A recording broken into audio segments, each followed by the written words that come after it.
वेद प्रकाशा, जाके सुमिरन तेरे पुनासा, जाके सुमिरन तेरे पुनासा, जाके सुमिरन तेरे पुनासा।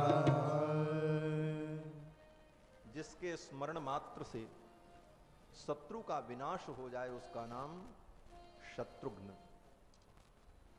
कैसे शत्रु का विनाश हो जाए, तो इसकी व्याख्या महर्षि वाल्मीकि ने मानो की। शत्रुघ्नो नित्य शत्रुघ्नः नीतः प्रीति पुरस्कृतः। शत्रुघ्नो नित्य शत्रुघ्न, जो नित्य शत्रुओं का विनाश करते हैं उनका नाम शत्रुघ्न। नित्य शत्रुघ्न का दो अर्थ हो गया। जो नित्य माने सदा शत्रुओं का विनाश करते हैं उनका नाम नित्य शत्रुघ्न। और दूसरा अर्थ हुआ जो नित्य शत्रु हैं, जो शत्रु कभी अपनी शत्रुता नहीं छोड़ते, ऐसे नित्य शत्रुओं का जो विनाश करते हैं उनका नाम शत्रुघ्न। शत्रुघ्नो नित्य शत्रुघ्न। समझने के लिए थोड़ी बात और आगे बढ़ाते हैं। शत्रु भी दो प्रकार के होते हैं, नित्य शत्रु और अनित्य शत्रु। अनित्य शत्रु वो हैं जो किसी कारण से शत्रु बनते हैं और उस कारण की निवृत्ति हो जाए तो उनकी शत्रुता खत्म हो जाती है। कोई धन के कारण शत्रु बनता है, कोई पद प्रतिष्ठा के कारण शत्रु बनता है, कोई जमीन जायदाद के कारण शत्रु बनता है, तो वो चीज उनको दे दो, छोड़ दो तो शत्रुता खत्म हो गई, कारण निवृत्त हुआ, कार्य भी निवृत्त हो गया। तो संसार में ये जो हमारे शत्रु होते हैं, विरोधी होते हैं, ये अनित्य शत्रु हैं। ये सदा हमारे शत्रु नहीं रहते। कभी अनुकूल परिस्थिति आ जाए, समझौता कर लो तो ये मित्र भी बन जाते हैं। भगवान कृपा कर दें, इनकी बुद्धि बदल जाए, सद्विचार आ जाए तो शत्रुता छोड़ भी देते। ये अनित्य शत्रु है। और नित्य शत्रु कौन है? बोले नित्य शत्रु वो हैं जो अनादिकाल से हमारे पीछे पड़े हुए और आज तक हमको दुख दे रहे हैं और आज भी वो हमें छोड़ने को तैयार नहीं है। वो नित्य शत्रु हैं। वो नित्य शत्रु कौन है? बोले काम, क्रोध, लोभ, मोह, मद, मात्सर्य, ईर्ष्या, द्वेष, पाखंड, छल, दंभ, ये सब जो अंतःकरण में विराजमान हैं, ये सब नित्य शत्रु हैं हमारे। नित्य अनेक जन्मों से हमें दुख दे रहे हैं, पीड़ा दे रहे हैं और इनको जितना खिलाओ उतने ही मजबूत हो रहे हैं। ऐसा नहीं है कि इनको कुछ दे दिया जाए तो शांत हो जाए, शांत होने वाले। ऐसे नित्य शत्रु सदा हमको दुख दे रहे हैं, लेकिन घबराने की बात नहीं है।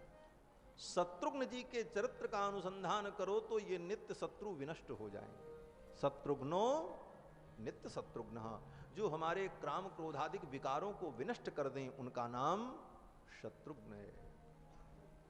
और कैसे विनष्ट करते हैं? बोले कोई भी व्यक्ति कोई काम करता है तो अपनी शक्ति से करता है ना। तो शत्रुघ्न जी की शक्ति का क्या नाम है? बोले शत्रुघ्न जी की शक्ति का नाम है श्रुति कीर्ति। शत्रुघ्न जी की पत्नी का नाम है श्रुति कीर्ति।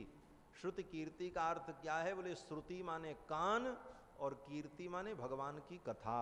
निरंतर भगवान की कीर्ति को, कथा को सुनते रहो तो अंतःकरण के नित्य शत्रु विनष्ट हो जाते हैं। काम क्रोधादिक जितने विकार हैं वो समाप्त हो जाते हैं। जाके सुमिरन ते रिपुनासा, नाम शत्रुघ्न वेद प्रकाशा। जाके सुमिरन तेरे पुनासा, जाके सुमिरन तेरे पुनासा, नाम शत्रुघ्न वेद प्रकाशा, नाम शत्रुघ्न वेद प्रकाशा, जाके सुमिरन तेरे पुनासा, जाके सुमिरन तेरे पुनासा। शत्रुघ्न जी का नामकरण किया, चारों कुमारों का नामकरण संस्कार संपन्न हुआ, दक्षिणा प्राप्त हुई, ब्राह्मणों का आदर हुआ, बहुमान हुआ। इस प्रकार चारों कुमारों का नामकरण संस्कार संपन्न हुआ। अब ठाकुर जी धीरे धीरे बड़े होने लगे। अनेक प्रकार की भगवान श्री राम ने, रघुनाथ जी ने बाल लीला की। ब्रज के भक्त कहते हैं हमारे कन्हैया ने जितनी बाल लीला की उतनी बाल लीला राम जी ने नहीं की। भैया कृष्ण भगवान भी हमारे ही हैं, राम और कृष्ण में कोई अंतर नहीं है, दोनों एक ही तत्व हैं। जग में सुंदर है दो नाम, चाहे कृष्ण कहो या राम, बोलो राम राम राम बोलो, श्याम श्याम श्याम बोलो, राम राम राम। जग में सुंदर है दो नाम, चाहे कृष्ण कहो या राम, बोलो राम राम राम बोलो, श्याम श्याम श्याम बोलो, राम राम राम। एक हृदय में प्रेम बढ़ावे, एक पाप संताप हटावे।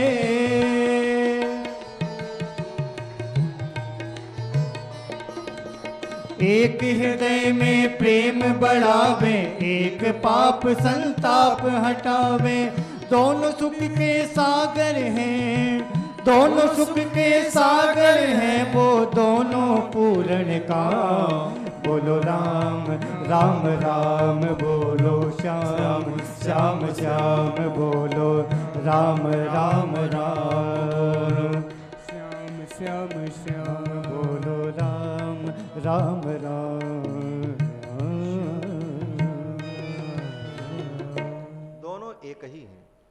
देखो, कभी भी भगवान के किसी स्वरूप में भेद बुद्धि नहीं रखनी चाहिए, यही वैष्णवता है। इसीलिए हमारे यहाँ श्री अवध की परंपरा है, राम कृष्ण देव की जय, यही जय बोलते हैं। राम और कृष्ण में कोई भेद नहीं। राम कृष्ण नारायण नरसिम्हा वामन परशुराम, भगवान के जितने रूप हैं सब नित्य हैं और सब कल्याणप्रद हैं, कोई किसी से कम नहीं। कभी भी भेद बुद्धि नहीं रखनी चाहिए। हमारे पूज्य स्वामी जी महाराज कहते थे, पर वासुदेव भगवान जो वैकुंठ में विराजमान हैं, जिनको वेदांत में भूमा पुरुष कहा गया, वे भूमा पुरुष अष्टभुज हैं। तो चाहे 8 भुजा के भगवान भूमा पुरुष हों, वो भी हमारे, ये बुद्धि रखो। क्षीर सागर में विराजमान जो चतुर्भुज नारायण हैं, वो भी हमारे। लीला के लिए विभवावतार में प्रकट होने वाले रामकृष्ण रूप जो 2 भुजधारी हैं, ये भी हमारे। और आधी भुजा वाले जगन्नाथ जी, वो भी हमारे। और बिना भुजा वाले शालिग्राम भगवान, वो भी हमारे। ये भाव होना चाहिए। चतुर्भुज, द्विभुज, अर्धभुज, अभुज, जितने भगवान के रूप हैं सब एक हैं, कोई भेद नहीं है। ये भाव होना चाहिए। जैसे सच्ची पतिव्रता स्त्री अपने पति को किसी भी रूप में देखे तो पहचान लेगी। ऐसा नहीं है कि पति देवता पैंट शर्ट पहन के आवे तो कह दे कि आप मेरे पति नहीं हो। बोले वो कैसी पतिव्रता? और धोती कुर्ता पहन के आवे तब कहे नहीं अब आप हमारे पति हो। बोले ऐसा नहीं, वो किसी भी रूप में आवे पतिव्रता अपने पति को पति के रूप में ही अनुभव करती है। यही भक्त का स्वरूप है। भगवान का कोई भी रूप हो, स्वरूपतः तो भगवान एक हैं, रूप से ही अनेक हैं। तेरे रूप अनेक तू एक ही। ये भगवत तत्व है। तो बंधुओं, भगवान और कृष्ण में, भगवान श्री राम और कृष्ण में कोई भेद नहीं है। हमारे श्री बिंदु जी महाराज ने तो बड़ा सुंदर अनुभव किया है। बिंदु जी का बड़ा प्रसिद्ध पद है। बिंदु जी कहते हैं कि दास रघुनाथ का और नंद सुत का सखा, कुछ इधर भी रहा कुछ उधर भी रहा। श्री बिंदु जी महाराज कहते हैं दास रघुनाथ का, नंद सुत का सखा, कुछ इधर भी रहा कुछ उधर भी रहा। लोगों ने कहा इधर उधर क्यों रहते हो, एक तरफ रहो, चाहे इधर रहो चाहे उधर रहो, दोनों तरफ क्यों रहते हो? क्योंकि दोनों तरफ रहने वाले तो धोखे में होते हैं। 2 नाव में पैर रखे सो डूब जाए। लेकिन बिंदु जी महाराज कहते हैं कि हम तो दोनों तरफ हैं। बिंदु दोनों तरफ ले रहा है मजा, कुछ इधर भी रहा कुछ इधर भी रहा, कुछ इधर भी रहा कुछ उधर भी रहा। तो कहने का भाव कि भगवान के सभी रूपों में समान बुद्धि। अब रही बात, भक्तों का बड़ा विलक्षण भाव होता है। भक्तों का मनोविनोद भी भगवान की लीला में ही होता है। जिस प्रकार से विद्वानों का मनोविनोद आनंद काव्य शास्त्र अनुशीलन में होता है, काव्य शास्त्र विनोदेन कालो गच्छति धीमताम, उसी प्रकार भगवान के भक्त भगवान के रूप का वर्णन करके कभी कुछ कह करके सुन करके उसी में आनंद की अनुभूति करते। ब्रज के भक्तों ने कहा हमारे ठाकुर की बाल लीला तो बड़ी अद्भुत है, आपके राम जी ने तो बड़ी कम लीला की।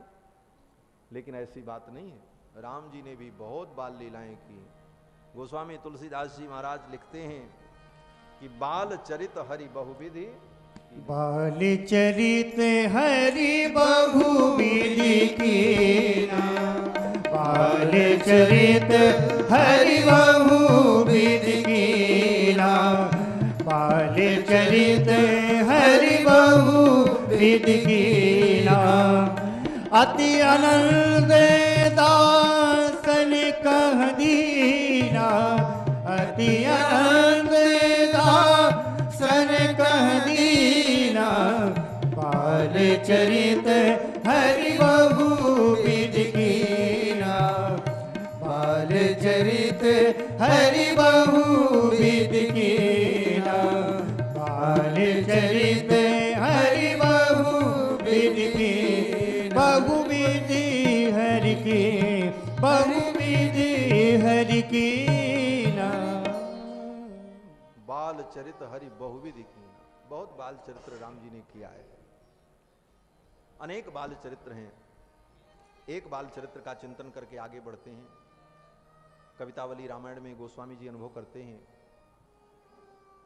कि एक दिन मैया कौशल्या लाला को गोद में लेकर के आंगन में टहल रही थी। पूर्णिमा की तिथि थी, आकाश में चंद्रमा प्रकट थे।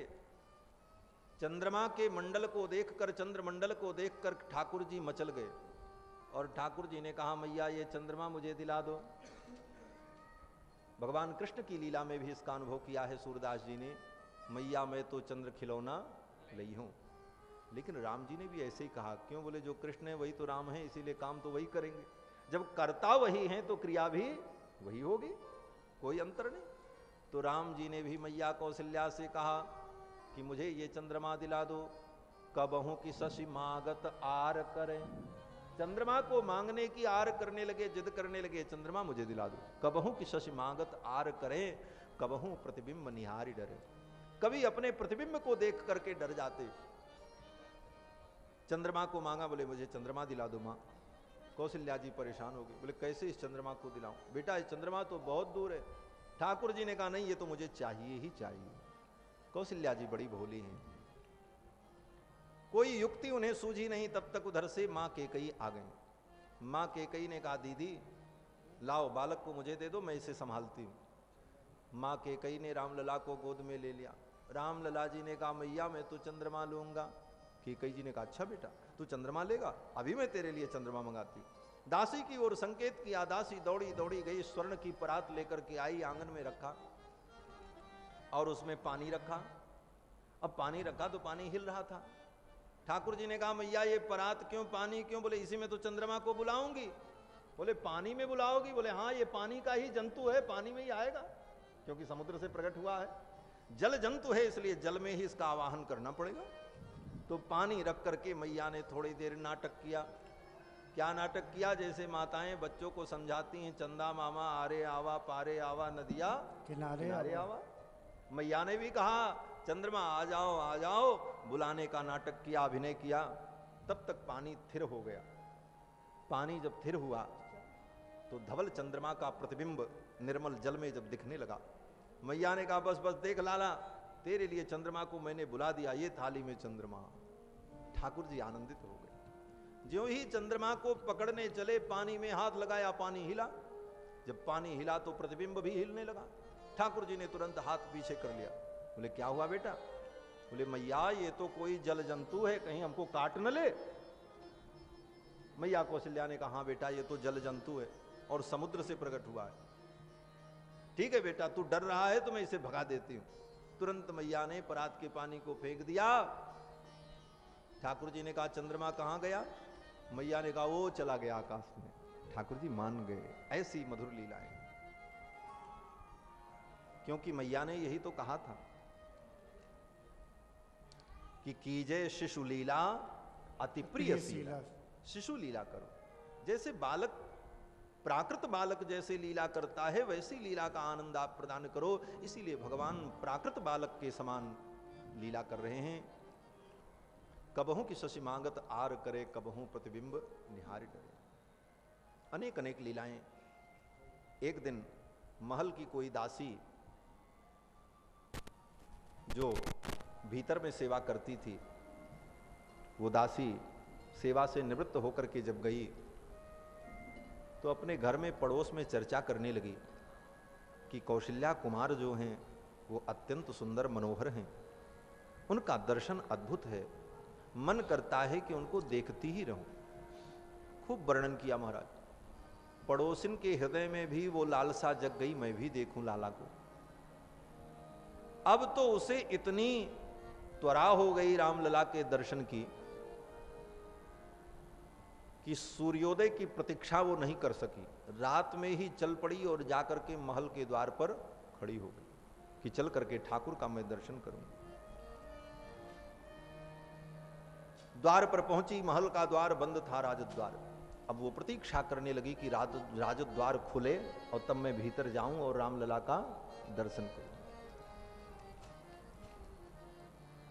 अवधेश के द्वार सकारे गई, सकारे ही चली गई, पहले ही चली गई, जाकर के प्रतीक्षा करने लगी कि रघुनाथ जी का मुझे दर्शन होगा। अब भीतर किसको पता, लेकिन भगवान को तो अपने भक्त की सुध रहती है। ठाकुर जी रामलला जी को याद आ गया, मेरी एक भक्ता मेरा दर्शन करने के लिए द्वार पर खड़ी है अर्धरात्रि से, उसे दर्शन देना चाहिए। अचानक भोर में 4 बजे ठाकुर जी जोर जोर से रोने लगे। मैया कौशल्या की नींद खुल गई, मां केकई उठ गई। कौशल्या जी ने पुचकारा, चुप कराया, ठाकुर का रोना बंद नहीं हुआ। मां केकई ने चुप कराया, ठाकुर जी का रोना बंद नहीं हुआ। रोते ही जाते। श्री दशरथ जी महाराज की नींद खुल गई। उन्होंने कहा, महारानी बालक को क्या हो गया, क्यों रो रहा है? माताओं ने कहा, पता नहीं क्या हो गया, अचानक रोने लगा, चुप ही नहीं हो रहा। दशरथ जी आए और दशरथ जी ने कहा, लाओ मुझे दे दो। दशरथ जी महाराज ने रामलला को गोद में ले लिया। भगवान जान गए, बस बस यही तो मैं चाहता था। माताओं के गोद में जब भगवान रहते हैं तो भगवान माता के वश में रहते हैं, लेकिन जब चक्रवर्ती जी की गोद में आ जाते हैं तो चक्रवर्ती जी भगवान के वश में हो जाते हैं। भगवान सोचते हैं इनकी गोद में रहूंगा तो मैं जो चाहूंगा वो कर लूंगा, और माता की गोद में रहूंगा तो माता जो चाहेगी वो मुझे करना पड़ेगा। चक्रवर्ती जी ने जब गोद में ले लिया तो भगवान रो रो करके द्वार की ओर इशारा करने लगे। बोल नहीं पा रहे हैं, अभी तो बालक हैं ना। रो करके हाथ से इशारा करते तो चक्रवर्ती जी ने कहा, हाँ बेटा इधर चलो इधर चलो, लेकर के चल पड़े। एक ड्योढ़ी पार किया, दूसरी ड्योढ़ी पार की, भगवान इशारा करते जा रहे हैं। बोले और आगे चलें, बोले और आगे। सेवक लोग जग गए, रात्रि में महाराज कहां जा रहे हैं? सारे सेवक दत्तचित्त हो गए, सावधान हो गए। जब द्वार के सन्निकट पहुंचे, द्वार बंद था राजद्वार। द्वार के ऊपर जो प्रहरी खड़े थे उन प्रहरियों ने देखा महाराज पधारे, क्या आज्ञा है प्रभु। भगवान ने इशारा किया द्वार की ओर, महाराज ने प्रहरियों से कहा द्वार खोला जाए। द्वार खोला गया। ज्यों ही द्वार खुला, अद्भुत दृश्य प्रकट हुआ। राजद्वार के सम्मुख एक दासी विलाप कर रही थी, उसके नेत्रों से अश्रुधारा प्रवाहित हो रही थी। उतनी दूर की भूमि भी उस दासी के अश्रु से सिंचित हो चुकी थी, और उसने जब रामलला का दर्शन किया उसका हृदय गदगद हो गया, और उस दासी को देखते ही भगवान किलकारी मार करके हंसने लगे। भगवान का रोना बंद हो गया। अवधेश के द्वार सकारे गई, सुत गोद के भूपति लय निकसे। महाराज भूपति अपने पुत्र को लेकर के निकले। अवलोकि हो शोक विमोचन को, शोक विमोचन भगवान का अवलोकन करके वो दासी धन्य हो गई, कृतकृत्य हो गई। इस प्रकार से भगवान ने अनेक बाल लीलाएं की, अद्भुत अद्भुत बाल लीलाएं भगवान की। एक दिन भगवान भोजन कर रहे थे, चक्रवर्ती जी महाराज भोजन कर रहे थे, सखा लोग बाहर खेल रहे थे। भगवान श्री राम भी अपने सखाओं के साथ खेल रहे थे। भोजन करने का समय हुआ तो चक्रवर्ती जी को भगवान की याद आ गई। कौशल्या जी से पूछा, देवी राघव किधर है? मैया ने कहा कहीं खेल रहे हैं। बोले बुलाओ, भोजन का समय हो गया। देखो यही भक्ति का सूत्र है।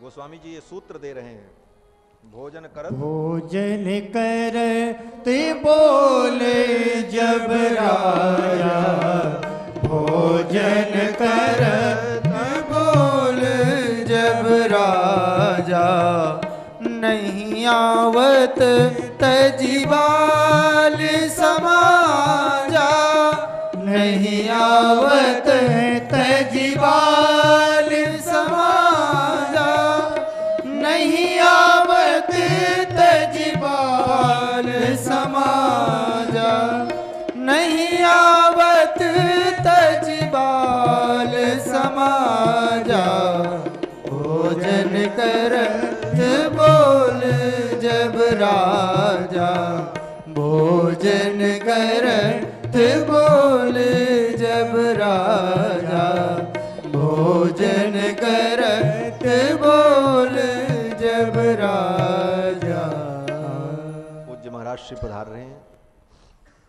बंधुओं, भोजन करते समय चक्रवर्ती जी ने भगवान को याद किया। क्या मतलब है? बोले देखो भक्त का यही स्वभाव होना चाहिए, कुछ भी भोजन करने चलो तो भगवान की याद आ जाए। और थाली आई और गप गप खाने लगे, भगवान को भोग नहीं लगाया, ठाकुर की याद नहीं आई, बोले तुम्हारी भक्ति अभी कच्ची है। कोई भी आओ गुरुदेव भगवान विराजमान, बहुमानम अंग वस्त्रेण। बंधुओं,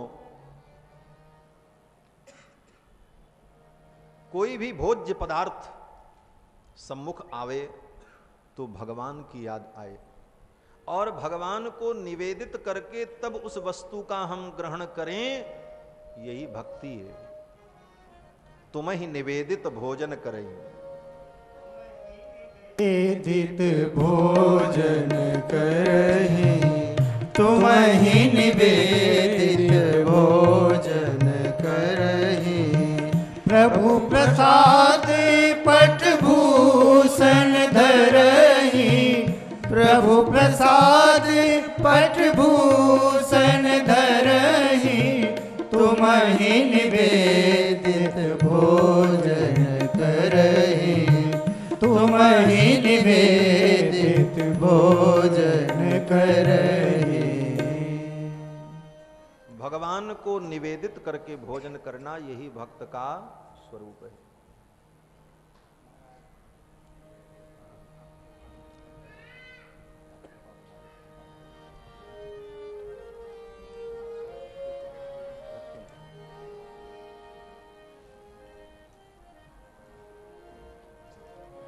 बंधुओं, तुम ही निवेदित भोजन करें।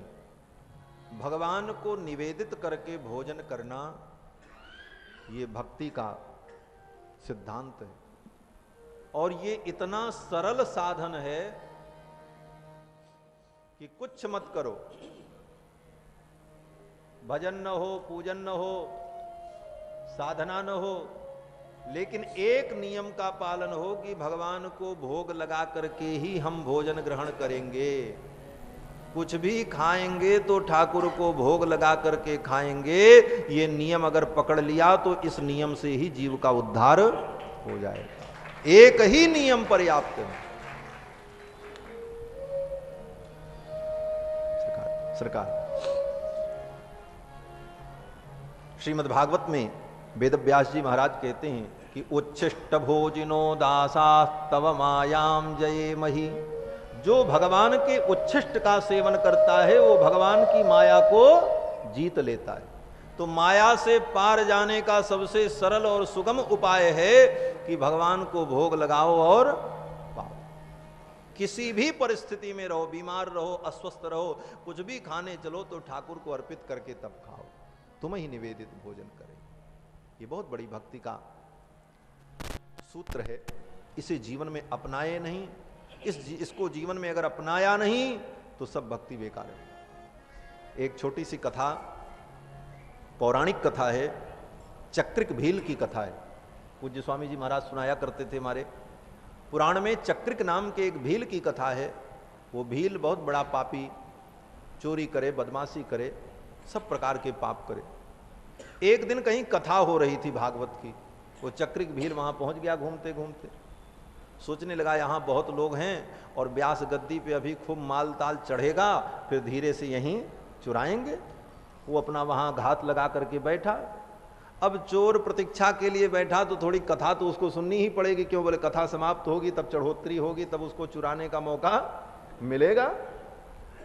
तो बैठा सुन रहा था और महाराज जी कथा में भगवान के स्वरूप का वर्णन कर रहे थे।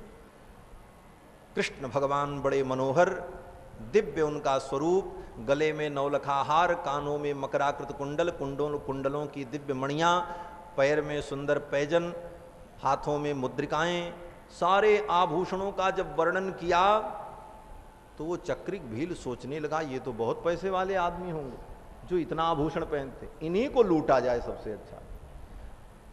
पूरी कथा जब समाप्त हो गई उसने सोचा छोटी छोटी चोरी करने से अच्छा है जिसका ये वर्णन कर रहे थे कि खूब हीरे का हार और पहनता है, उसी को लूट लें एक बार में तो फिर जीवन भर की दरिद्रता दूर हो जाए। कथा समाप्त भई तो पहुंचा और बोला व्यास जी वो जिसका आप वर्णन कर रहे थे वो कहाँ, बताओ, उसको हमको लूटना है। तो व्यास जी जान गए कि ये जानता नहीं है कि भगवान का स्वरूप क्या है। फिर व्यास जी ने समझाया वो भगवान है, परम तत्व हैं, वो ऐसे नहीं मिलते। बोले कैसे मिलेंगे, उपाय बताओ। बोले उनको प्राप्त करने का एक उपाय है, उनकी भक्ति करनी पड़ेगी। बोले भक्ति क्या होती है? अब वो भील क्या जाने भक्ति क्या होती है, वो तो जीवों की हत्या करने वाला, उसको कोई उपाय मालूम नहीं। बोले भक्ति क्या होती, कैसे की जाती? तो व्यास जी ने कहा कि भक्ति का मतलब है जो कुछ खाओ पहले इनको खिलाओ। बोले को मिले तब न खिलाओ। बोले उनको पहले भाव से समर्पित कर दो। बोले कैसे? बोले व्यासपीठ पर एक मूर्ति चढ़ी थी कोई पीतल की। व्यासपीठ पर लोग वस्तुएं चढ़ाते हैं, भगवान का विग्रह भी चढ़ा देते हैं। वो पीतल की कोई मूर्ति छोटी सी चढ़ी थी कृष्ण भगवान की। बोले दे दिया। बोले यही है, इसको ले जाओ, इनको पानी से स्नान करा देना और फिर जो कुछ खाना इनको अर्पित करके तब खाना, बिना इनको खिलाए भोग लगाए गले के अंदर मत जाने देना, तब ये प्रसन्न होकर के तुम्हारे सामने प्रकट हो जाएंगे। महाराज उसकी अद्भुत भक्ति लेकर के चला। जो कुछ खाए भगवान को भोग लगावे, बिना भोग लगाए वो पानी भी नहीं ग्रहण करता महाराज चक्रिक भील। ऐसे करते करते कई वर्ष बीत गए। एक दिन बीमार पड़ा, बिस्तर पर पड़ा था। 2 दिन बीत गए, बिस्तर से उठ नहीं सका। तीसरे दिन उठा तब उसे याद आया, अरे मैंने कुछ भोग ही नहीं लगाया, फिर ये मुझको कैसे मिलेंगे, मैं इनको कैसे लूटूंगा? 3 दिन से तो मैंने कुछ खिलाया ही नहीं इनको। फिर वो सोचने लगा क्या खिलावें। घूमते घूमते गया और देखा एक जामुन का फल मिला। गुरुजी ने कहा था कि उत्तम वस्तु भोग लगाना, मीठी मधुर वस्तु भोग लगाना। तो जामुन फल मिला, वो भी एक। तो सोचने लगा ये मीठा है कि नहीं मीठा है, कैसे भोग लगाऊं। तो उस जामुन फल की मधुरता का ज्ञान करने के लिए चक्रिक भील ने सोचा कि इसकी जो डंठल है यहाँ थोड़ा हटा करके जीभ से चाट करके इसका स्वाद देख ले, अगर मीठा होगा तो भोग लगा देंगे। और चाटने के लिए जामुन को मुंह में रखा, छोटी सी जामुन, मुंह बड़ा सा, और सट्ट से जामुन सटक गई गले में। जब जामुन सटक गई गले में, महाराज चक्रिक भील ने बाएं हाथ से गले को पकड़ लिया। बिना भोग लगाए ये गले के नीचे कैसे जा सकता? पकड़ करके उस जामुन को गले में ही रोक लिया। तावत सब्बेन हस्तेन गल रंधम बबंध सह। बाएं हाथ से उसने अपने गले को पकड़ लिया। पहले निकालने का प्रयास किया, जामुन नहीं निकली। जब नहीं निकली तो उसने सोचा अब दूसरा उपाय करना पड़ेगा। बगल से छुरी उठाया और यहाँ से गले को काट करके जामुन को निकाला और निकाल करके भगवान के चरणों में रख दिया। उसी समय रक्त की धारा बह चली, वो मूर्छित होकर के गिर पड़ा और भगवान प्रकट हो गए। भगवान ने उसे गोद में उठा लिया। भगवान ने कहा चक्रिक, तुम्हारी जैसी भक्ति आज तक किसी ने नहीं की। मांगो क्या चाहिए? ब्रह्मत्वम वा शिवत्वम वा विष्णुत्वम वा पिदीयते, कहो तो मैं तुमको ब्रह्मा बना दूं, कहो तो शंकर बना दूं, कहो तो अपना ही पद मैं तुम्हें दे दूं, विष्णु के पद पर प्रतिष्ठित कर दूं। ऐसी भक्ति तुमने की। अपने गलरंध्र को काट करके तुमने मेरा तोषण किया है, मेरा पोषण किया है। ये भक्ति है। भगवान को बिना अर्पित किए कुछ ग्रहण नहीं करना चाहिए। लोग कहते हैं महाराज कैसे भोग लगावें, ये चीज तो भगवान के भोग लगाने लायक ही नहीं। बोले ऐसी चीज खाओ ही मत जो भगवान को भोग लगाने लायक न हो। उसी वस्तु को खाने का संकल्प करो जो भगवान को भोग लगाने लायक। ये कह करके रास्ता निकाल लो कि महाराज अभी ये तो भगवान को भोग नहीं लगता, क्या करें। बोले नहीं लगता तो तुम खाते क्यों? वही वस्तु ग्रहण करो जो भगवान को अर्पित हो। शास्त्र सम्मत शुद्ध पवित्र आहार ही ग्रहण करो भगवान को भोग लगा करके। अपने हित को करो रसोई ताही भोग धरो, और महाप्रसाद होए घटे न कनिका अपनो पेट भरो। वो महाप्रसाद हो जाए। और जो व्यक्ति अपने लिए बनाता है और बना करके अपने ही खा लेता है वो पाप खाता है। गीता में भगवान ने कहा है भुंजते ते त्वघम पापम ये पचन्त्यात्म कारणात्। जो अपने कारण भोजन पकाता है, अपने लिए पकाता और खा लेता, वो पाप खाता है। इसलिए भगवान के लिए रसोई बनाओ, अपने लिए नहीं बनाओ। ये भक्ति है। भक्ति केवल ये नहीं है कि अपने घर में पूजा घर में लड्डू गोपाल जी को रख दिया, सवेरे 2 फूल चढ़ा दिए, 2 अगरबत्ती दिखा दी, और उसके बाद छोटी सी कटोरी में 4 इलायची दाना रख करके भोग लगाया और अपने इडली डोसा काट रहे हो। बोले ये कैसी भक्ति तुम्हारी? ठाकुर जी को तो इलायची दाना भोग लगा दिया, 4 मिश्री रख दी, घंटी बजा दिया, बोले भगवान को भोग लगा दिया, और अपने बोले 15 रोटी खा रहे हो, परेठा खा रहे हो। ये भक्ति है? जो खाओ सो भगवान को खिलाओ। भगवान ये नहीं कहते कि तुम हमको रसगुल्ला मालपुआ ही खिलाओ। भगवान ये कहते हैं तुम अगर सूखी रोटी खाते हो वही मुझे प्रेम से अर्पित कर दो। पत्रम पुष्पम फलम तोयम यो में भक्त्या प्रयच्छति। भक्ति पूर्वक, प्रेम पूर्वक, यही भक्ति है। श्री चक्रवर्ती जी महाराज जब भोजन करने बैठे तो भगवान की याद आ गई। ठाकुर कहाँ है? भोजन करत बोल जब राजा, नहीं आवत तज बाल समाजा। बाल समाज को छोड़ करके रघुनाथ जी आ नहीं रहे। दशरथ जी ने बुलाया लेकिन आए नहीं। क्यों? बोले दशरथ जी के अंदर भक्ति तो है, लेकिन भक्ति के साथ साथ ज्ञान की प्रधानता है। ज्ञान भक्ति वैराग्य ये तीनों सबके अंदर होते हैं, लेकिन प्रधानता जिसकी होती है उसी का व्यपदेश होता है। प्राधान्येन व्यपदेशा भवन्ति। प्रधानता को ही लेकर के व्यपदेश व्यवहार होता। किंचित मात्रा में ज्ञान, किंचित मात्रा में वैराग्य होता। भक्ति अधिक मात्रा में होती तो कहते ये भक्त हैं। जिसमें भक्ति कम है, वैराग्य कम है, ज्ञान अधिक है, बोले उनको ज्ञानी कहते। रहता तीनों ही। तो दशरथ जी महाराज ज्ञान स्वरूप हैं। भगवान को बुलाया, भगवान नहीं आए। संकेत है यहां पर कि ज्ञान के द्वारा भगवान को कोई पकड़ना चाहे तो भगवान पकड़ में नहीं आते। ज्ञान के द्वारा भगवान को पकड़ना चाहे तो भगवान और दूर चले जाते। तब बोले भक्ति का आश्रय लेना पड़ता है। भक्ति स्वरूपा कौशल्या का आश्रय लिया दशरथ जी ने। कौशल्य तुम राम को लेकर के आओ। ज्ञान स्वरूप दशरथ ने कौशल्या स्वरूपिणी भक्ति का आश्रय लिया कि राम को लेकर के आओ। कौशल्या जी लेने चली तो राम जी और भागने लगे। कौशल्या जब बोलने जाई, कौशल्या जब बोलने जाई, ठुमुक ठुमुक प्रभु चलहि पराई, ठुमुक ठुमुक प्रभु चलहि पराई, कौशल्या जब बोलने जाई, कौशल्या जब बोलने जाए। कौशल्या जी भक्ति हैं। भक्ति भी पकड़ने गई, लेकिन भगवान उनसे भी भागने लगे। बोले भक्ति में भी अगर साधनाभिमान हो जाए कि ये भक्ति साधन है और मैं इस भक्ति से भगवान को पालूंगा, तो वो भक्ति भी भगवान को नहीं पकड़ पाती। इसे साधन भक्ति कहते हैं। साधन भक्ति का अभिमान हो जाए तो भगवान को पकड़ पाना कठिन है, लेकिन वो अभिमान निर्गलित हो जाए तो वही शरणागति बन जाती है। भक्ति का ही परिपाक शरणागति है। कौशल्या जी पकड़ने का प्रयास करती रही, पकड़ नहीं पाई, अंत में थक गई। तब भगवान ने देखा कि अब मुझे रुक जाना चाहिए।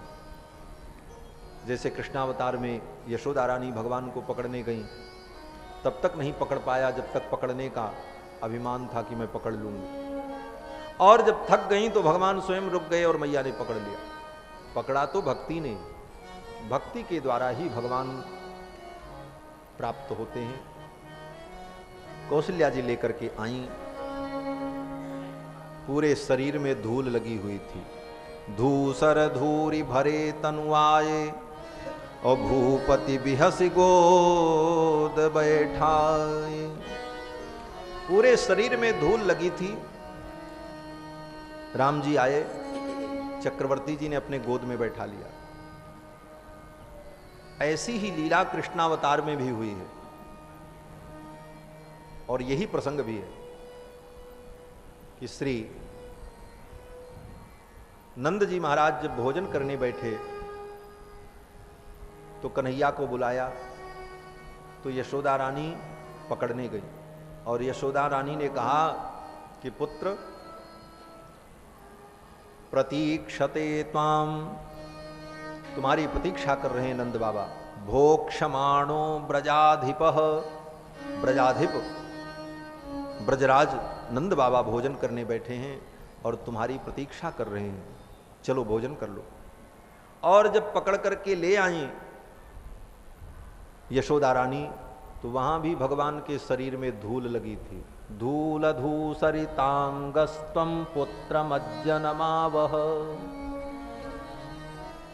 धूल धूसरितांगस्त्वं पुत्रमज्जनमावह।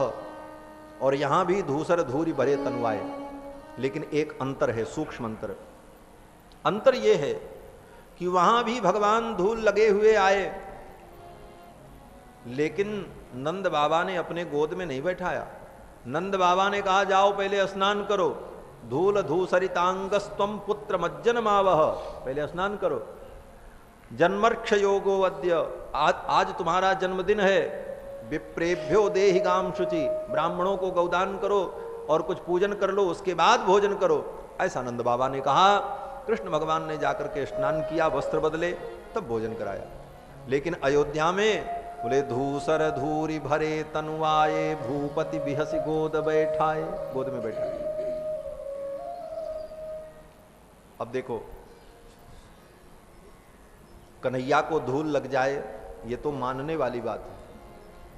क्यों? बोले कन्हैया तो ग्वारिया हैं, गांव में खेलने वाले, धूल में खेलने वाले। लेकिन राम जी तो चक्रवर्ती सम्राट के पुत्र हैं।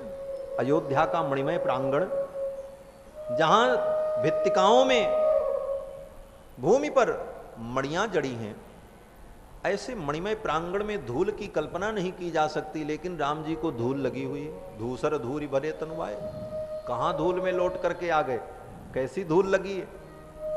तो संतों का भाव है कि ये धूल साधारण धूल नहीं है। साधारण होती तो दशरथ जी धुलवा देते, स्नान करा देते। लेकिन ये धूल कैसी है? बोले ये भगवान भोलेनाथ, भगवान शंकर के शरीर की भस्म है महाराज। बोले ये राम जी को कैसे लग गई? बोले भगवान शंकर भगवान की बाल लीला देखने के लिए वेश बदल करके कभी जोगी के रूप में, कभी ज्योतिषी के रूप में, कभी किसी रूप में अयोध्या आते रहते। नारदादि सनकादि मुनीषा दर्शन लाग कौशला धीसा। बड़े बड़े मुनि महात्मा भी भगवान के दर्शन के लिए अयोध्या में आते, तो भोले बाबा भी आते। और भोले बाबा ने तो पार्वती जी को कथा सुनाते हुए कहा भी कि और हूं एक कहूं निज चोरी, सुन गिरजा अति दृढ़मति तोरी। काग भुसुंड संग हम दो, मनुज रूप जाने नहीं कोऊ। परमानंद प्रेम रस फूले, बीतिन फिरहि मगन मन भूले। तो भगवान कभी ज्योतिषी बन करके आवे भोले बाबा, कभी मदारी बन करके आ जाएं, कभी किसी रूप में आ जाएं। एक दिन भगवान जोगी बन करके आए, बोले आज रामलला का हम दर्शन करेंगे। फिर सोचा भोले बाबा ने कि मेरे शरीर में तो चिता की भस्म लगी है, चिता की भस्म अपवित्र होती है, चिता का धुआं लग जाए तो व्यक्ति को स्नान करना पड़ता है। चिता धूम्रे मैथुने क्षौर कर्मणि तावत भवति चांडालो जावत स्नानमाचरे।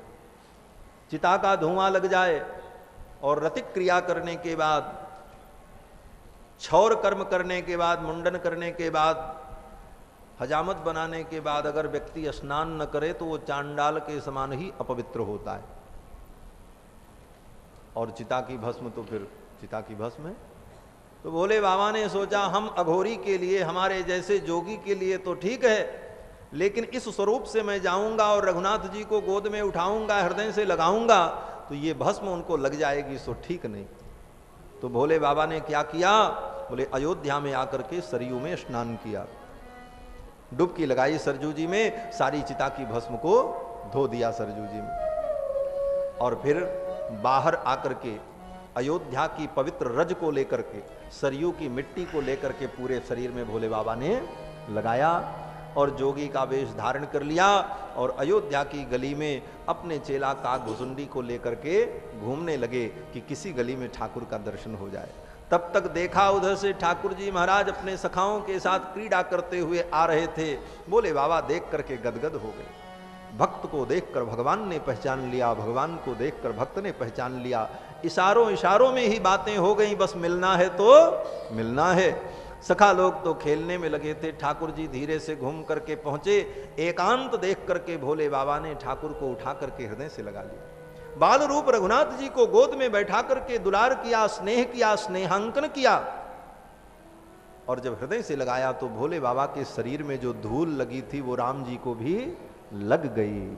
राम जी ने सोचा ये मेरे भक्त के प्रेम का प्रसाद है, इसलिए भगवान ने उसको झाड़ा भी नहीं तो चाहते तो धूल को झाड़ देते। उस प्रेम प्रसाद को, भक्त के प्रेम को भगवान ने झाड़ा नहीं और वैसे ही धूल लगाए ठाकुर जी पहुंच गए। आज अयोध्या की गलियों में धूसर धूरी भरे तनवाए, धूसर धूर भरे तनुआए, धूसर धूर भरे तनुआए। भूपति बेहद गोद बैठाए, भूपति भी हंसी गोद बैठाए, भूपति भी हंसी गोद बैठाए। गुरुदेव भगवान पधारेंगे।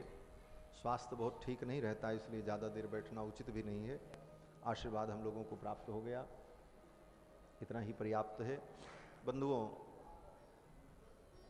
धूसर धूरी भरे तनुआए, भूपति बिहसी गोद बैठाए। चक्रवर्ती जी ने अपने गोद में रघुनाथ जी को बैठा लिया, भोजन करने लगे। भोजन करत चपल चित इत उत अवसर पाई, भाज चले किलकत प्रभु दधियोधन लपटाई। भाज चले किलकत मुख दधियोधन लपटाई। दही भात मुख में लपेटे हुए ठाकुर जी पुनः भाग चले, सखाओं के बीच में चले गए। क्यों? बोले अब यहां देखो सखा धर्म का कितना सुंदर वर्णन है। राम जी अकेले भोजन कर रहे हैं, भोजन अच्छा नहीं लग रहा है। भोजन करत चपल चित, चित भोजन में नहीं लगा। क्यों भोजन में चित्त नहीं लगा? बोले राम जी को चिंता हो गई कि सखाओं को छोड़ दिया और हम अकेले भोजन कर रहे हैं, ये कैसी मित्रता। खेलें साथ साथ, घूमें साथ साथ और खाते समय अकेले, बोले ये मित्रता नहीं है। सब जगह साथ हो तभी तो मित्रता है। ठाकुर जी को चिंता हो गई, भोजन में मन लगा नहीं, और अपने सखाओं को भोजन कराने के लिए ठाकुर जी ने एक मुट्ठी में दही और भात लिया। लपटाई का यही अर्थ है, दधियोधन लपटाई। हाथ से ऐसे लपेटा, एक मुट्ठी दही और भात लिया और भाग चले। और जा करके सखाओं को बांट बांट करके सबको खिलाया। बोले एक मुट्ठी में सबका पेट कैसे भरेगा, सभी सखा तृप्त होंगे? बोले विचार करो ये मुट्ठी किसकी है, किसी अरे गहरे की मुट्ठी नहीं है, विश्वंभर परमात्मा की मुट्ठी है। उस मुट्ठी से वो सारे विश्व को तृप्त करने का सामर्थ्य रखता है मेरा, साधारण मुट्ठी तो सबको खिलाया, सभी सखा खा करके तृप्त हो गए। एक दौड़ा दौड़ा आया, बोले हमको तो मिला ही नहीं, वो छूट गया था। बोले भैया अब तो खत्म हो गया। तो उस मित्र ने कहा अभी खत्म नहीं हुआ, हमारा हिस्सा तो मुझे दिख रहा है। बोले कहाँ दिख रहा है? सखा ने देखा रघुनाथ जी के गाल पर थोड़ा सा दही भात लगा था, पकड़ लिया रघुनाथ जी को, हृदय से लगा करके जीभ से चाट करके साफ कर दिया। ये मित्र भाव है। सखा ने ठाकुर के कपोल में लगे हुए दही भात को चाट करके प्रसाद ग्रहण कर लिया। ऐसी मित्रता ठाकुर की अयोध्या के बालकों से। अद्भुत अद्भुत लीलाएं भगवान ने की हैं। महर्षि वाल्मीकि वर्णन करते हैं कि सर्वे ज्ञानोपसंपन्ना सर्वे समुदिता गुणैः। धीरे धीरे ये चारों भाई बड़े होने लगे और गुण संपन्न हुए, और उनका गुरुदेव ने समयोचित संस्कार किया। नामकरण संस्कार, अन्नप्राशन, चूड़ाकरण, कर्णवेद इत्यादि जो संस्कार हैं, उन संस्कारों को गुरुदेव वशिष्ठ ने समय समय से संपादित कराया। चारों कुमार बड़े हुए, और जब बड़े हुए तो गुरुकुल में पढ़ने के लिए गए। जब ही कुमार भये सब भ्राता, दीन जनेऊ गुरु पितु माता। माता पिता और गुरु ने चारों कुमारों का यज्ञोपवीत संस्कार किया। ब्राह्मण क्षत्रिय वैश्य तीन वर्णों के लिए यज्ञोपवीत संस्कार अति महत्वपूर्ण संस्कार है। और ये संस्कार समय से होना चाहिए। संस्कार का मतलब होता है शक्ति का आधान। ऐसे तो संस्कार की बड़ी व्याख्या है, मलापनयन, मल का अपनयन, अतिशयाधान, अतिशय का आधान, ये सब संस्कार का अर्थ है। लेकिन अतिशय का आधान ही प्रधान अर्थ है, अर्थात गुण की प्रतिष्ठा करने के लिए संस्कार होते हैं। तो समय से होंगे तभी गुण की प्रतिष्ठा होगी। जैसे खेत में आप गेहूं बो करके चले आओ, समय से खाद दोगे, समय से पानी दोगे, तभी समय से फसल पैदा होगी। और समय पे पानी नहीं दिया, बाद में पानी दिया तो पानी देना बेकार, फसल भी बेकार, पानी भी बेकार। समय से आपने खाद नहीं दिया, छोटे छोटे पौधे थे तभी खाद डाल दिया, बोले जल जाएगा। बहुत बड़े हो गए तब डाला, बोले अब उनका बढ़ना रुक जाएगा। कहने का तात्पर्य कि समय से जब संस्कार होता है तभी उन संस्कारों का महत्व होता है। आज हम इन बातों को भूलते चले जा रहे हैं, इसीलिए हम संस्कारहीन होते चले जा रहे हैं। आज किसी ब्राह्मण क्षत्रिय वैश्य के परिवार के व्यक्ति से पूछा जाए कि भाई तुम सनातनी हो, हिंदू सनातन धर्म के अनुयायी हो, और हिंदू सनातन धर्म में पुरुषों के 16 संस्कार का विधान है, उन 16 संस्कारों का नाम क्या है बता दो, तो कितने लोग बता पाएंगे? सोचो, 16 संस्कारों का नाम भी नहीं मालूम, संस्कार होना तो दूर की बात। इतना पतन हो चुका है हमारे समाज का। फिर भी हम कहते हैं सारे जहां से अच्छा हिंदुस्तान हमारा, हम बड़े अच्छे हैं भाई। ठीक है, अच्छी बात है, अपने को कोई बुरा नहीं कहता, कहना भी नहीं चाहिए, लेकिन चिंतन तो जरूर करना चाहिए, आत्मावलोकन करना चाहिए कि हमारा आज कितना पतन हुआ है, हम अपने संस्कारों को कितना भूल गए हैं।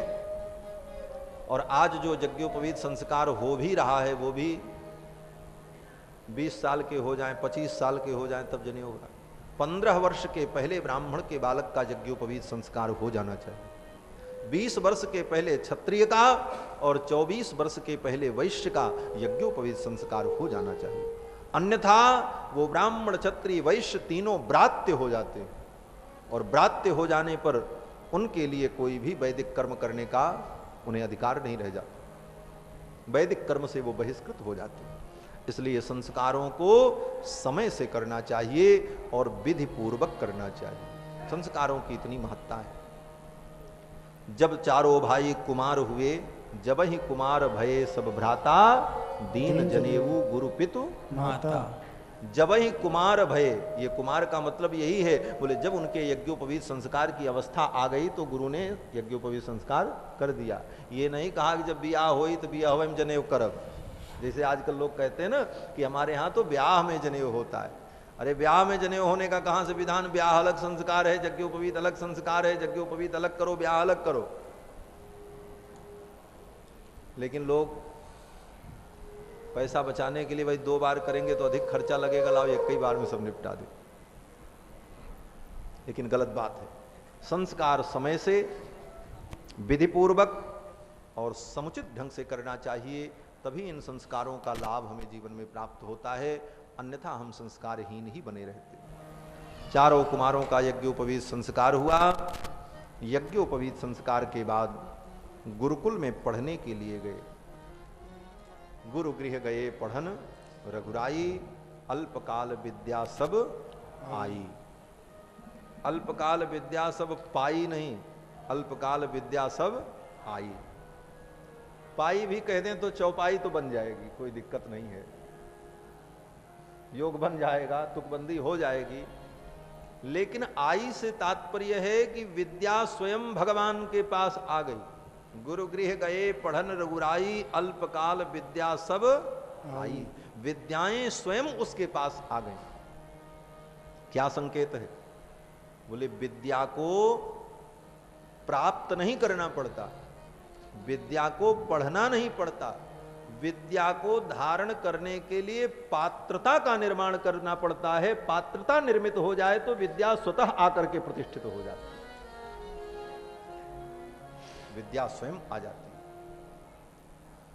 कितनी कथाएं हैं उपनिषद में कि ब्रह्मचारियों ने अपने गुरु की कैसी सेवा की और उस सेवा मात्र से प्रसन्न होकर के सारी विद्याएं प्रत्यक्ष हो गई, सारी विद्याएं प्रत्यक्ष प्रकट हो गई। आरुणि की कथा है, सारी विद्याएं स्वतः प्रकट हो गई। तो गुरु की शुश्रूषा, शास्त्र में विश्वास, आचार्य में श्रद्धा, शास्त्र के वचनों में दृढ़ विश्वास, यही ज्ञान को प्राप्त करने का साधन है। इन सारे साधनों से संपन्न ठाकुर ने लीला करते हुए गुरुकुल में समस्त ज्ञान को प्राप्त कर लिया। गुरु गृह गए पढ़न रघुराई, अल्पकाल विद्या सब आई। अब ये तो लीला की बात भई, लेकिन परमार्थ क्या है, यथार्थ क्या है?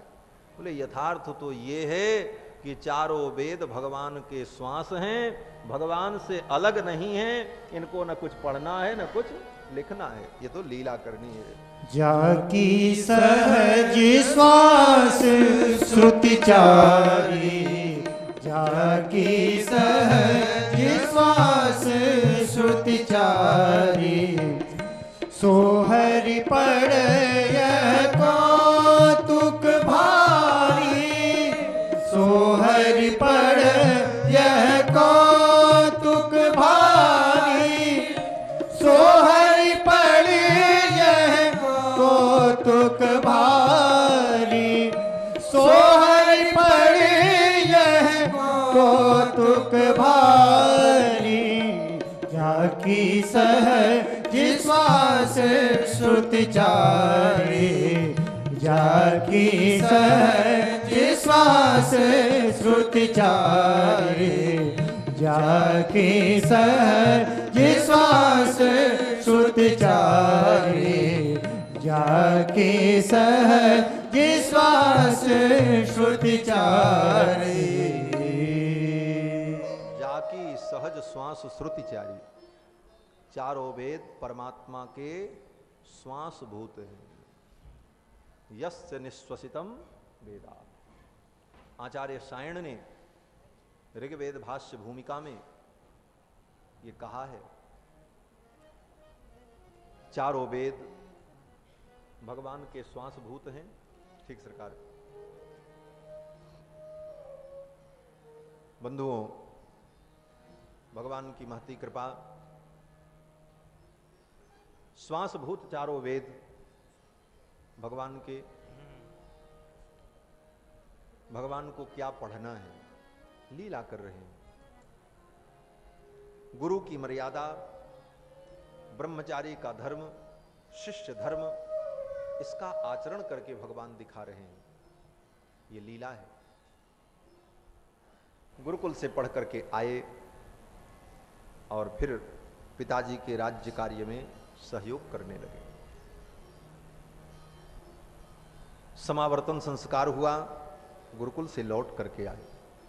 गुरुकुल से विद्यार्थी शिक्षा प्राप्त करके जब लौटता है तो एक संस्कार होता है जिसका नाम है समावर्तन संस्कार। उस समावर्तन संस्कार में गुरु के द्वारा ब्रह्मचारी को स्नान कराया जाता है। औषधि मिश्रित जल से, मंत्रपूत जल से ब्रह्मचारी को स्नान कराया जाता है। और जब वो स्नान कर लेता है ब्रह्मचारी तो उसको कहते हैं स्नातक। स्नातक का मतलब इसने स्नान कर लिया, स्नातः, इसने स्नान कर लिया, इसीलिए स्नातक हो जाता है। जिसको आज के समय में ग्रेजुएशन कहते हैं। डिग्री कॉलेज में लिखा तो रहता है स्नातकोत्तर महाविद्यालय, स्नातकोत्तर महाविद्यालय, लेकिन स्नातक ये शब्द कहाँ से आया है वेदों से, ये उन लोगों को भी पता नहीं। स्नातक का मतलब गुरुकुल में रह करके, विद्या अध्ययन करके, वेद पढ़ करके, गुरु के द्वारा वैदिक मंत्रों से जब वो स्नान कर लेता है, स्नातक हो जाता है, तब उसे स्नातक की उपाधि मिल जाती है। इसे समावर्तन संस्कार कहते हैं। वेद विद्या पढ़ने की जो उसने दीक्षा ली थी, ब्रह्मचर्य दीक्षा, उस दीक्षा का अंत होता है, इसीलिए इसका नाम दीक्षांत समारोह होता है। उसी दीक्षांत समारोह में उसे स्नान करा करके उस ब्रह्मचारी को विदा किया जाता है। उसका नाम मात्र का अनुकरण तो आज भी विश्वविद्यालयों में हो रहा है, लेकिन जो यथार्थ स्वरूप है उसको लोग नहीं समझ पा रहे, जो ऋषियों की परंपरा रही है। चारों कुमारों का समावर्तन संस्कार हुआ, लौट करके आए और पिता के राज्य कार्य में सहयोग करने लगे। महर्षि वाल्मीकि वर्णन करते हैं कि धनुर्वेदे च निरतः पितुः शुश्रूषणे रतः।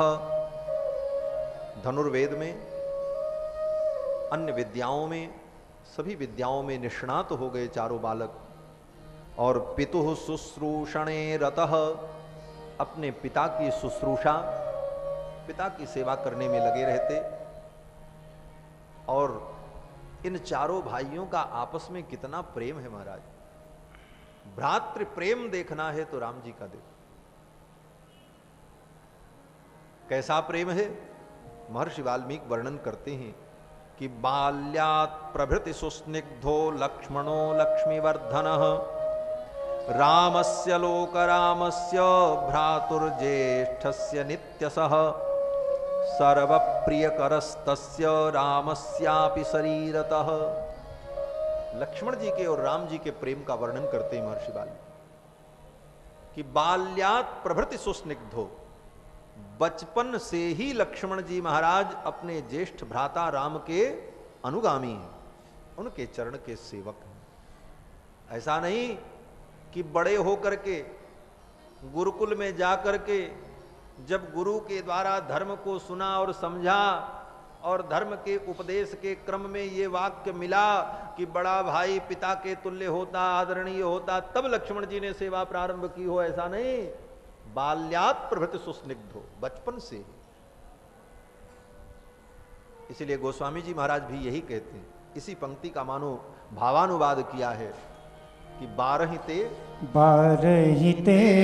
निज हित पति जाने, बारहिते निज हित पति जाने। लक्ष्मण राम चरण रति माने, लक्ष्मण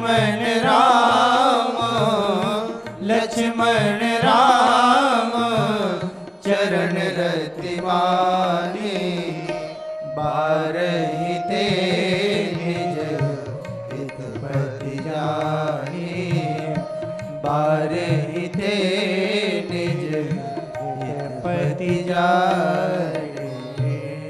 12 ही थे, बचपन से ही भगवान के चरणारविंद को ही अपना परम हित समझते हैं। हित से तात्पर्य साधन, कल्याण का साधन समझते हैं। अभी मैंने प्रारंभ में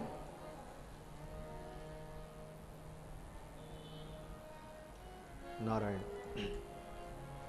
प्रारंभ में मैंने निवेदन किया कि शास्त्र में 2 बातें कही गई हैं, तत्व और हित। तत्व माने परमात्मा और हित माने उस परमात्मा की प्राप्ति के साधन। तो लक्ष्मण जी ने बचपन से ही भगवान के चरणों को ही हित माना, साधन माना। भगवान के पादारविंद ही भगवान की प्राप्ति के साधन है। माधवांघ्रित द्वयोपायो माधवांघ्रि प्रयोजनम, भगवान का पादारविंद ही साधन है और भगवान का पादारविंद ही साध्य है। साधन साध्य राम पद नेव, साधन साध्य दोनों भगवान के चरणारविंद। किस प्रकार से हमारे पूर्वाचार्यों ने कहा है कि जैसे गाय भाग जाए तो गाय को पकड़ना चाहो तो उपाय क्या, बोले हरा चारा दिखाओ। हरा चारा देख करके गाय आती है, तो हरा चारा उस गाय के आगमन का साधन भी है और आने पर वही उसको मिलता भी है खाने को। साधन साध्य दोनों बन जाता है। उसी प्रकार से भगवान का पादारविंद ही साधन भी है और साध्य भी है। साधन रूप में वो हित है और साध्य रूप में वो तत्व है। तत्व और हित दोनों भगवान के पादारविंद है। इसीलिए गोस्वामी पाद ने कहा कि 12 ते निज हित पति जानी, लक्ष्मण राम चरण रति मानी।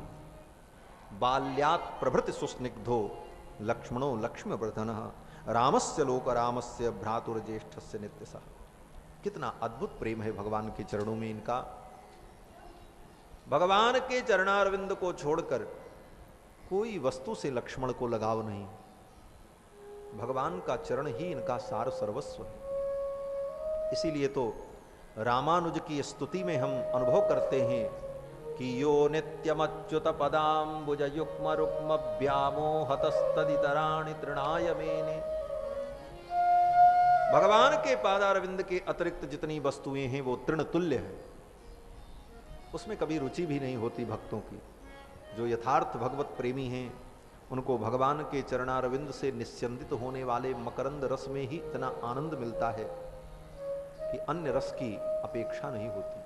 हमारे श्री यामुनाचार्य स्वामी जी महाराज आलवंदार स्तोत्र में अनुभव करते हैं कि तवामृतस्यन्दी निपाद पंकजे निवेशितात्मा कथमन्यदिच्छति, स्थितेरविंदे मकरंद